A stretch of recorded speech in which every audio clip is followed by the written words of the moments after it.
So we're talking Saints Niners first. Yeah. All right. Welcome. I have good old secondhand sand with me.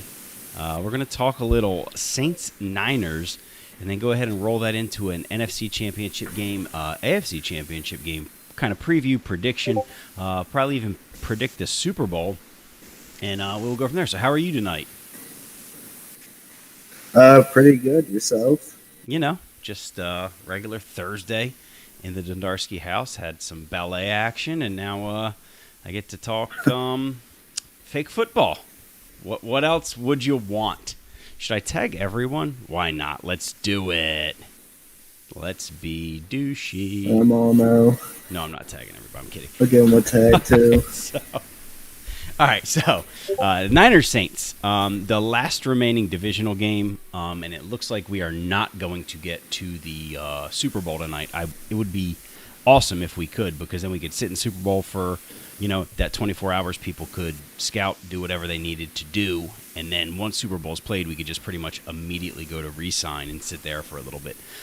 Kind of going to jam us up with having to advance, and then you don't want to go advance, Super Bowl advance, because then guys miss that scouting window. But we might have to do that kind of with Thanksgiving coming up, or just go slug draft through Thanksgiving, which I know will annoy some people, but it might be a good choice. I don't know, but that's for the commissions to decide, not me. So what you got for Saints Niners? What should we be on the lookout for? Probably your two favorite players in the league. I know you, Saints and Niners, like to go back and forth in chat. Obviously, if we were watching the Niners, I should say, you gotta watch out for Mostert and that offensive line. Yes. I mean, as much as I hate how he runs it, it's a force to be reckoned with. Just Mostert can pick up like 9 yards without being touched. Yeah, it's a matter of getting him down after that. He averaged 7.8 a carry, 27 touchdowns, and 2,600 yards, essentially, 332 runs. He does not catch the ball nearly as much out of the backfield as some of the other wide receivers. He only has 10 receptions on the year. Darnold was under 3,000 yards for the year, if this Daddy Leagues is up to date. I believe it is. So I have Darnold at only 2,700 yards. So he's clearly run heavy behind that offensive line that you talked about. And I think the way you got to stop him is to key in on the run and force Darnold to throw. That's really the only way to get him out of it. And see me how Mostert doesn't catch a lot of passes out of the backfield. It's not like a Nate situation where now you got to worry about Miles Sanders out in the flats or going up the middle kind of deal. Right, and we will focus on Eagles here in a second, but he definitely utilizes the running back out of the backfield a ton more than Niners looks to. It looks like he's still got McGlinchey at right guard, who's an 80, or right tackle, who's an 86. Brian Winters, who's old but startable at 80. Connor McGovern, apparently he took a bunch of the Jets offensive linemen in that Bosa deal. I forget, but I know there was a bunch of people involved. Looks like McGovern, Winters were all involved, and then this kid Lloyd Adams, the left guard rookie out of LSU. He is a 77 overall. Looks to be a star dev. I'm assuming he used that tank kind of OL dev bump idea, which was kind of needed because the offensive line gets quite shat on. As much as I hate to give Tank credit for any of his ideas, that was a pretty good one. And then you, of course, got Trent Williams at left tackle. So you are right. That offensive line is insane. And then he hates George Kittle, but he's got one of the best abilities, I feel like, in that yak him up. Like, he doesn't get tackled after his first catch. It's kind of like the receiver version of Derrick Henry when he gets in his X Factor zone and going. Yeah, George Kittle is definitely one of the top players in the league, especially at a tight end spot, because it's hard to match up a corner on him naturally without making any manual adjustments to it. Right, and so it's almost a guaranteed mismatch. Yeah, and if he activates that yak him up, like I was saying, he's almost guaranteed to break his first post catch tackle. So if you get him in that the glowing orange feet, as I like to call it, he's going to be a load to bring down. What do the Saints have to do on offense? I know they got the rookie quarterback, Robbie Bruce. What do they have to do on offense? Where can they attack the Niners, do you think? I haven't watched a ton of Niners or Saints, but I do know that Saints has been able to move the ball even after he lost Drew Brees. Well, I think the key of the Saints here is to just trust in Alvin Kamara, because that seems to be like his biggest weapon so far this season. I think when he gets stuck throwing the ball, that's when mistakes starts to happen for him. He starts forcing the ball into places, but yeah, you got to take your shots downfield. Michael Thomas too. I think he has a good set of weapons to be able to like take some risk, but I think you got to focus on Alvin Kamara and get him going early.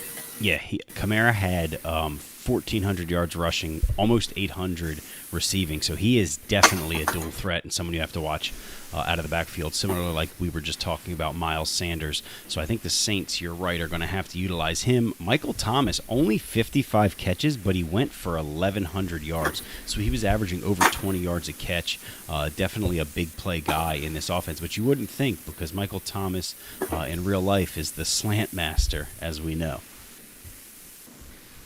And let's see what. I think another guy you can look out for is Deontay Harris. He has a superstar dove for being a returner, so he does have the extra little bonus for the Saints back there. He's got the return man, and I know that Legend, which is weird to call another human, but he had floated the idea of giving Michael Thomas return man. I'm not sure why, if he knows something we all don't know, because it's something that we all can't stand, and he seems to be more than happy to have it on Michael Thomas. So I'm curious to see where that goes. I think he's going to rethink that, but we'll see. Let's see what he has on the defensive side of the ball. Still has Cameron Jordan. I think he got Kyle Van Noy from Tank in a trade. He's got him playing left end. Marcus Davenport, Harold Landry. So he's got some weapons off the edge. In the middle, a lot to be desired. David Onyemata, Nathan Shepard, again, another former Jet. Apparently Steph was just offloading his depth. I don't know how all these guys ended up on different teams. His linebacking core is not great. He's got a young linebacker, Tyler Griffin, 21 years old, 78 overall. Markel Lee is only 75 overall, and then Chase Hansen is 28 and 64 overall. So I think if the Niners can get past that first wave, that D-line, I think Mostert could have quite a day. In the secondary, he's got Denzel Ward and Brian Poole, again, who must have come in the Lattimore deal, I assume, as kind of like a throwback. And Poole is pretty darn good for Madden. He just went out with shoulder surgery in real life, but he's definitely got the speed, and he's a great slot corner. Not sure where he plays him, though. He's got Marcus Williams and Malcolm Jenkins on the back end, and, pretty solid D. I would say the linebackers are the weakness, though. The two things that actually stick out with me with his defense is Denzel Ward, of course. Watching a few games with him this year, Ward is just locked down. Any ball that gets thrown to him, you got to think you have a good shot of getting an interception on it, so long as he wasn't completely toasted or anything. Right. He's got. The other thing is actually Tyler Griffin, that middle linebacker. Oh, go ahead, sorry. No, he's fine. He's got 91 man coverage, so he is pretty locked down. 87 press. Go ahead with Griffin. He's the young 21-year-old. He's 6'4". That was what I was going to get to, is that his height matched that 87 speed, and he has 78 block shedding, which for a linebacker is actually pretty good. So I think his overall rating lies about how good he could potentially be.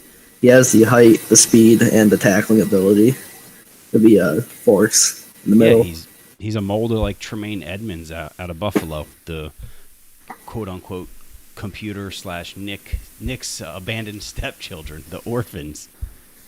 Can we have Steph change their name to the Buffalo Orphans in the league? No, I forgot. Madden did those stock relocation, renaming bullshit. But yeah, Robbie Bruce, the rookie, 23 years old, a little old for a rookie, but he's going to be a key, because we all know rookies, you just witnessed it in the playoffs. For whatever reason, rookies will throw their fair share of interceptions. Sometimes they'll just pull the old Drew Lock, as I like to call it, overthrow a wide receiver, especially on those flat route and crosser routes, and throw it right to a friggin' safety. Super frustrating, super annoying, but it does mimic real life, because how often do you see a rookie quarterback go on an insane run? I think for those reasons, the rookie quarterback, the Niners run game, I think I would lean Niners in this one, but it's definitely going to be close.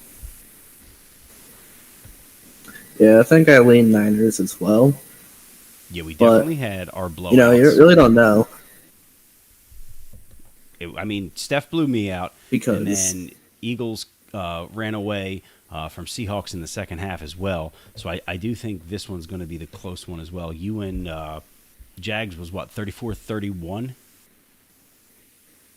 34-31. You missed on a iced kick. Oh, yeah. Lambo was like... And he's got that focus kicker or whatever, right? Yeah, it was like a 30-yard kick, and he went wide right. Oh, man. He probably smashed his controller.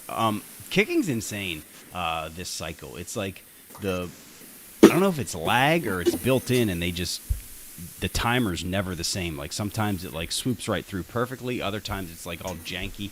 Even on kickoffs, I sometimes kick it straight out of bounds. But we'll go Niners here, which would bring us to Niners-Eagles. We already talked about the Eagles. Look, I don't want to say it's a one-man show, but for all intents and purposes on offense, it's a one-man show. It's the Miles Sanders show. He's going to run the ball a ton. He's going to catch a ton of passes. That's kind of who you have to stop. If you don't stop Miles Sanders, you're probably not going to beat the Eagles. He had 2,000 yards rushing. Reagor had 1,500 yards receiving, but Sanders also had 760 yards receiving. So he had 3,000 yards combined, Miles Sanders. 3 touchdowns receiving, 30 touchdowns rushing. So he much earned the MVP. I know a little bit to your chagrin because you had Cooper up there the whole year, and right at the end, Sanders kind of pulled away. Yeah, it's just something that happens. Yeah, Cooper's obviously very young, so thank you, Coach Belichick. He's going to get his fair share of awards. We're on to Cincinnati, huh? But no, Wentz, 82% completion percentage. At first blush, that's insane. But when you watch Eagles play, you kind of understand it. He's very good at realizing the weakness, and he does it quickly. If you do more of a dropped back zone, he's dumping it off to Sanders or Ertz, and then he'll wait to try to find Reagor on some of those deeper routes. Reagor averaged like 18 yards of reception. A lot of that was rack. He's very fast. I would say that he won the Super Bowl last year. He's got GOAT to be the favorite, but I don't know if everybody saw Fletcher Cox is out for the NFC Championship game and the Super Bowl, I do believe, correct? That is correct. He had an abdominal tear, so he may even be out up until next season at some point early in the year. Oh, that's a rough one. With that injury. I think that's like a... Yeah, I think I've had a guy blow an Achilles out like in the playoffs, and he didn't come back till like week 6 or 7 the next year. It was annoying. Pulled the old Klay Thompson on me. Yeah, and I think without Cox up the middle, that's really going to prove to be an issue for the Eagles. I haven't watched a ton of Niners games myself, but I did play him last season, and one thing he likes to do is go out in that I form and run up and try to like do his little cutbacks with Mostert. And I think that's going to prove to be an issue for the Eagles, trying to stop without Cox in there to mess things up. Right, because Hargrave is good, but he's more of a pass rusher. And then he's got B.J. Hill behind him, who, again, is pretty good. He's got a 81 block shed, but only 72 power move, 62 finesse move. So he's definitely more of a run stuffer. So he could be okay. Where Eagles did a really good job of the game I just watched was using his middle linebacker, who's not very good, was T.J. Edwards. He used him really, really well for a guy who's only 77 speed and 71 overall. I think he had a pick or two. And then his safety, Kayvon Wallace, also came up huge over the top, who's 24. He's a 77 overall, so he's pretty good. The Eagles are aging, so they have some age issues. I do think their window is closing. Nate is really good on the sticks, so he's going to compensate and he'll be just fine, but he's going to lose some really, really good players. Darius Slay is 30. You got Fletcher Cox is 30 as well. Brandon Graham, 33. Zach Ertz, 30. his wide receivers are good. He's got Reagor, who's 22, Pettis is 25, Arcega-Whiteside is 24, who's not great, but it's not like he's a 35-year-old. Wentz is only 28, so he's fine. You got Jason Kelsey is 33, Brandon Brooks is 32, Lane Johnson is 31. Those guys are all highly rated, so it's not like they're going to be 72s anytime soon. But at the same time, regression's probably going to start to hit a guy like Lane Johnson, who's not a superstar, I don't believe, is he? No, he's a superstar. Never mind. So he doesn't have to worry about regression a ton. He is. Yeah. So I think the entire right side of that offensive line is. Yeah, Brandon Brooks is a monster. Kelsey's a monster. And I didn't realize that Johnson was a superstar dev. So he's got superstar dev center, superstar dev right guard, superstar dev right tackle. I think the Miles Sanders X factor is starting to become more clear. I mean, when you're running behind that, it makes life a little easier. So I would think I'm going to have him in as a repeat in the for the NFC. You thinking Niners can pull the upset? I think the Niners are going to have to hope that Mostert needs to crack over 150 yards to give him a chance. So if Mostert has a big game, that does sound like that sounds like a lot of yards. But I feel like in a normal like Madden game, that's not as many yards as it sounds like it is. Right. Especially with these type of running backs.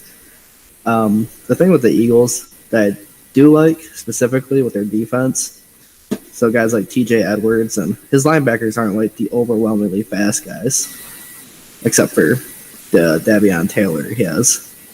But for the most part, they're mostly like 82 speed or below. Yeah, he's definitely. But what they do have that like other teams lack in are the block shedding categories. Like TJ Edwards, he only has 77 speed, but he has 81 block shed and pretty good pursuit for a 71 overall linebacker, and that can help a lot in the run game, forcing teams to throw against his much better secondary. Yeah, I agree. And like I said, when you see the way he usered Edwards, it made a lot of sense as to why he feels like he maybe doesn't need an elite level middle linebacker, because he used him really well. He kind of let the computer do its thing with Davion Taylor. For the most part, he used him a couple times, but for the most part, he was TJ Edwards when I was watching, and I'm sure that changes game to game.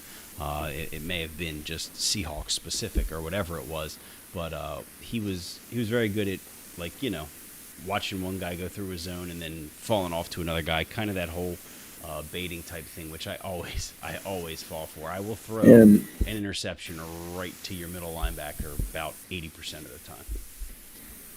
And something else we have to look at here is the middle linebacker for the Niners, Fred Warner.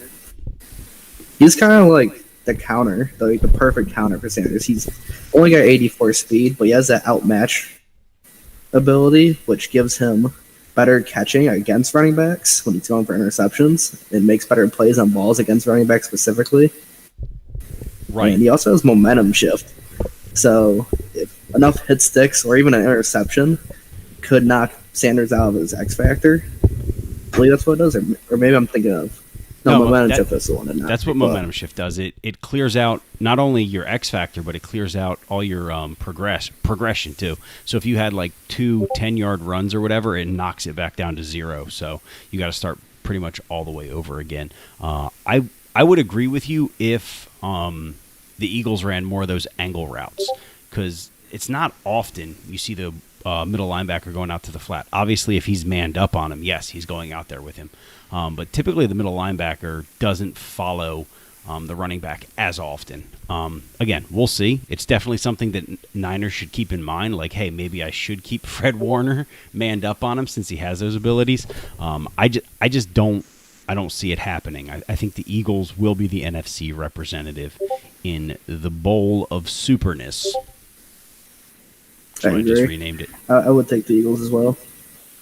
All right, so let's go. I know it's weird to talk about your own team, but I won't make you make a prediction. But what kind of do you see as your keys? I mean, you and Steph have played now, 4 times? I think has he won all 4 this cycle so far?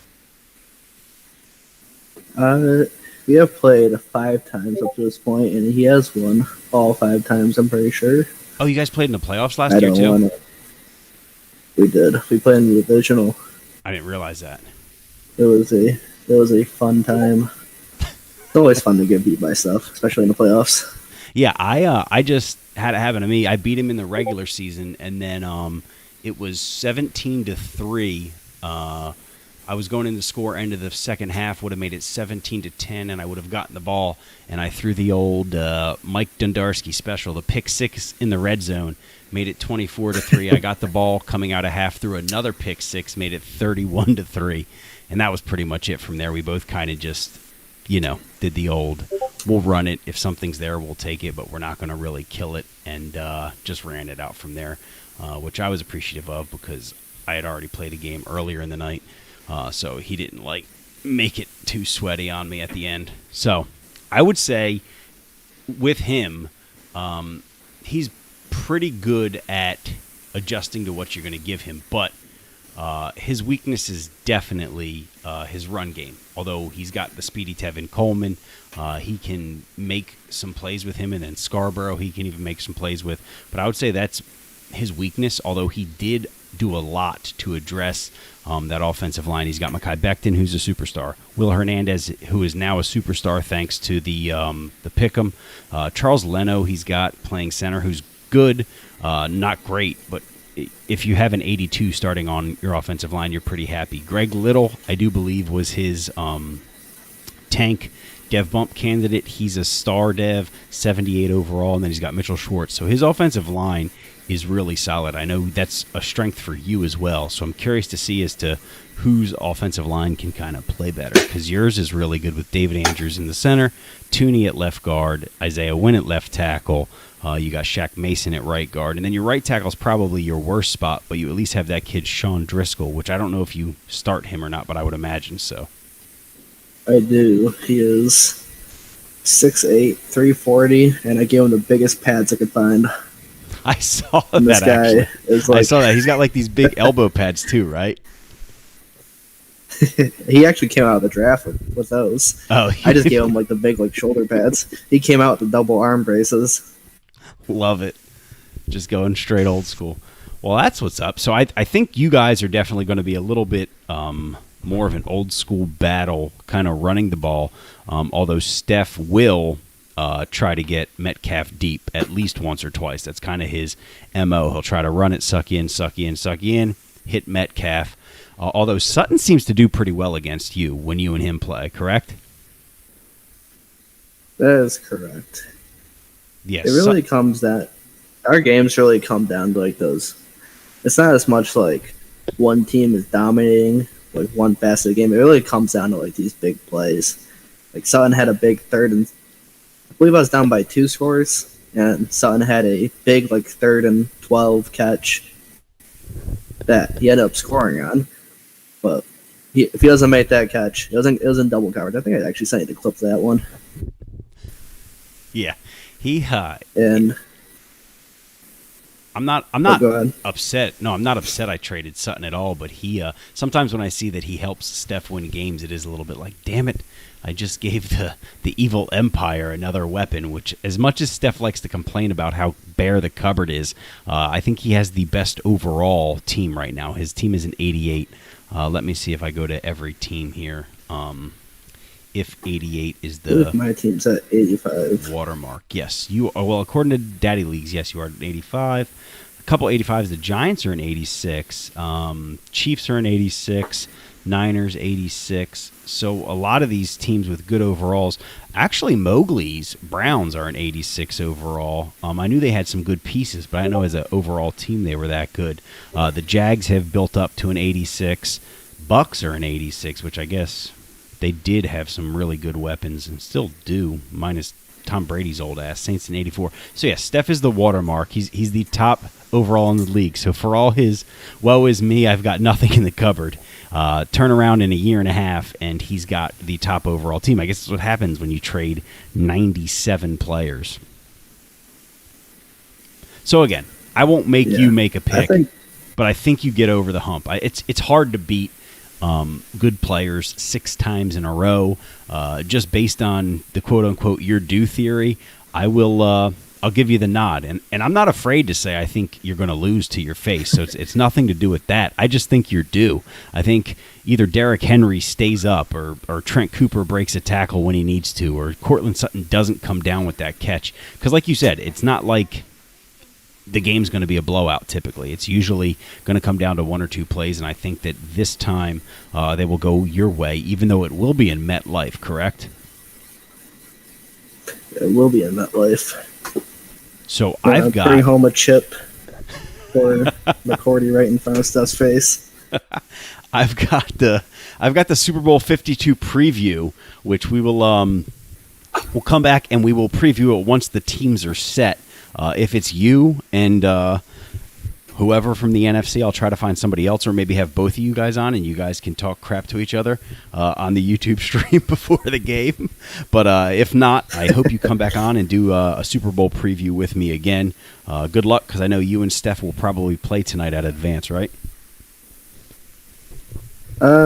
Hopefully, as long as he's not still napping by then. I know. He probably apparently he's sleeping now. Apparently he naps and buys a microphone at the same place. Who knows if he's really napping? I think he's like scouting you or something. He's streaming all your games right now.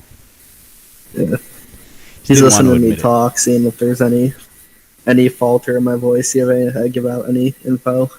Yeah, I haven't heard any high-pitched squeaks. Like that. You don't seem scared. You don't seem inebriated. So I think I like your mindset. But it's going to be a battle, so I'm excited to watch you and Steph go at it. I'm really excited to watch Saints and Niners, because I know they seem kind of friendly anyway. I don't know that for a fact, but they seem like they're pretty friendly. So that'll be should be a fun one to watch, because it's shitty when you kind of have to worry about some bridges burn. Madden just ruining lifelong friendships. I hope they're not. I hope they're not invited to each other's draft party again. Well, they're definitely not invited to each other's Thanksgivings if they're in New York, because I think there is a hard cap on people allowed at Thanksgivings.